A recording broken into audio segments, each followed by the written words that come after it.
हाय दोस्तों, कैसे हैं आप सभी। मैं डॉक्टर आनंद व्यास फिर से अपने यूट्यूब चैनल पर आप सभी का स्वागत कर रहा हूं और आशा कर रहा हूं सभी ठीक है, मस्त है, एंजॉय कर रहे हैं। 11 मोस्ट इंपॉर्टेंट क्वेश्चन पे आ गया हूं, इनोवेशन एंड एंटरप्रेन्योरशिप के सब्जेक्ट पे आ गया हूं। यदि आप यहां तक मेरे साथ में हैं और ये वीडियो देख रहे हैं तो यकीनन आप काफ़ी ज़्यादा मेहनत कर रहे हैं और मेरी पूरी टीम की तरफ से आप सबको शुभेच्छा है। लेकिन एक इंपॉर्टेंट बात यहाँ पर और मैं बताना चाहूँगा कि ये पेपर लेंदी होने वाला है। अब तक तो ये बात आप सबको समझ में आ गई है, इसलिए टाइम मैनेजमेंट पर अच्छे से ध्यान दीजिएगा। ऐसा ना हो कि क्वेश्चन आते हुए आप ना कर पाओ। नेक्स्ट आ जाते हैं 11 क्वेश्चन के ऊपर। देख लेते हैं क्या क्या लिखा हुआ है। वेंचर कैपिटल लिखा हुआ है, एंजल इन्वेस्टिंग लिखा हुआ है और क्राउड फंडिंग लिखा हुआ है। तो तीनों में से कोई भी दो ऑप्शन आ जाते हैं या एक ऑप्शन भी आ जाता है। तो मैं बता देता हूं तीनों क्या होते हैं। जब भी हम कोई स्टार्टअप कर रहे होते हैं या कोई एंटरप्रेन्योरशिप का बिजनेस स्टार्ट करते हैं तो वेंचर कैपिटलिस्ट होते हैं। वेंचर कैपिटलिस्ट के पास बहुत सारा अमाउंट होता है और वो किसी भी एंटरप्रेन्योर्स के ऊपर खर्चा करते हैं। वो खर्चा इसलिए करते हैं कि आपका जब बिजनेस बढ़ेगा तो उनकी जो इक्विटी का परसेंटेज है वो बढ़ जाएगा और उनकी वो इक्विटी एग्जिट होके वो प्रॉफिट जनरेट कर सकते हैं।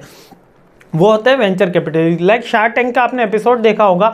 आप 20% इक्विटी के लिए 5 करोड़ रुपए मांग रहे हैं, कोई 5% इक्विटी के लिए 2 करोड़ रुपए मांग रहा है। तो वो इक्विटी के ऊपर इन्वेस्टमेंट इसलिए हो रहा है क्योंकि venture capitalist a group of people होता है जिनके पास लॉट्स ऑफ मनी होती है और वो इन्वेस्टमेंट का काम करते हैं। ये स्टार्टिंग या मिड में भी आके आपकी कंपनी में इन्वेस्टमेंट का काम करते हैं और आपके बदले में कुछ इक्विटी का अमाउंट लेते हैं, यानी आपके कंपनी के कुछ शेयर्स लेते हैं। जब आपकी कंपनी की वैल्यू बढ़ती है तो इनके शेयर्स की वैल्यू भी बढ़ेगी, इनकी इक्विटी की वैल्यू भी बढ़ेगी और ये अपना इक्विटी सेल करके अपना प्रॉफिट बुक करते हैं। मेन एम इनका ये होता है।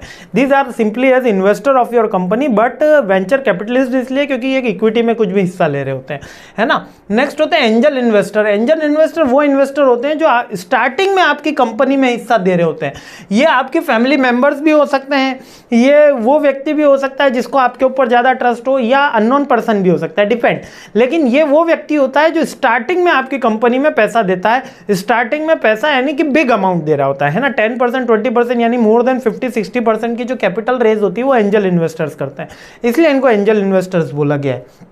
जबकि वेंचर कैपिटल्स बीच में भी आ सकते हैं, स्टार्टिंग में भी आ सकते हैं और ग्रुप ऑफ पीपल भी हो सकता है, इक्विटी में भी हिस्सा ले सकते हैं। लेकिन एंजल इन्वेस्टर्स अनलाइकली होते हैं कि वो इक्विटी में हिस्सा कम भी ले सकते हैं, ज़्यादा भी ले सकते हैं। They are for promoting your businesses, ठीक है। नेक्स्ट होता है क्राउड फंडिंग।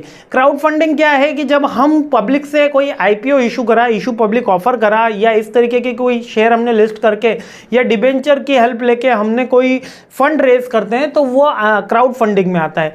लाइक हम एक प्लेटफॉर्म पे गए और हमने हमारा बिजनेस बताया और क्राउड से पैसा मांगा कि आप सभी हमारे अंदर 10-10, 20-20, 100-100, 1000-1000 रुपए लगाओ। जैसे कि एक स्कीम आई है, भैया 1 मिलियन सब्सक्राइबर हो जाएंगे आनंद सर के, फिर सारे स्टूडेंट को कहेंगे कि 10-10 रुपये जमा कराओ हर महीने के, 10 लाख रुपए के इनकम। अरे मजे ही मजे क्या बोला जाता है, मजे ही मजे। वो सही में रील बड़ी जोरदार है। ऐसे ही ऐसा पेपर आए कि बिना पढ़े पास हो जाओ, मजे ही मजे। एमबीए ऐसे हो कि कंपनी वाले आगे ऐसे जॉब दे रहे हैं, मजे ही मजे। बॉस आगे दौड़ दौड़ के काम कर रहा है, अपन को घर बैठने की सैलरी मिल रही है, मजे ही मजे। सुबह से शाम नेटफ्लिक्स देख रहे हैं, अमेजॉन प्राइम देख रहे हैं, उसका भी सबका फ्री का सब्सक्रिप्शन मिला हुआ है, मजे ही मजे। तो उसी तरह क्राउड फंडिंग होती है। क्राउड फंडिंग के अंदर हम हमारा बिजनेस का आइडिया क्राउड के सामने ले जाते हैं, पब्लिक के सामने ले जाते हैं और वो फंड करते हैं। यूजुअली आईपीओ के थ्रू भी same kind of crowd funding use किया जाता है, लेकिन यहाँ पर हमारे डिफरेंट प्लेटफॉर्म्स हैं जहाँ से हम कैपिटल रेज कर सकते हैं, है ना। गो फंड मी या किक स्टार्टर, ये इस तरीके के प्लेटफॉर्म से। आई होप क्लियर हो गया है। वेंचर कैपिटलिस्ट भी group of people investing your business, है ना। और फिर इक्विटी लेते हैं। एंजल इन्वेस्टर जो बल्क अमाउंट में कोई सिंगल पर्सन आपको इन्वेस्ट कर रहा होता है, वो भी इक्विटी ले सकता है और नहीं भी ले सकता है, एज ए लोन भी या डेप्ट भी आपको दे सकता है। नेक्स्ट होते हैं क्राउड फंडर्स। यहाँ पर हम बहुत सारे लोगों से पैसा मांग रहे होते हैं, लाइक डिबेंचर इशू करके, प्रेफरेंस शेयर इशू करके, या सिक्योर्ड या मॉर्गेज अनमॉर्गेज लोन लेके भी पैसा रेस कर सकते हैं, है ना। अमाउंट रेस कर सकते हैं, फंड रेस कर सकते हैं, ठीक है। आई होप आपको क्लियर हो गए। तीनों पॉइंट इंपॉर्टेंट है, अच्छे से याद कर लेना। जय हिंद। तो याद कर लोगे तो फिर मजे ही मजे। जय हिंद।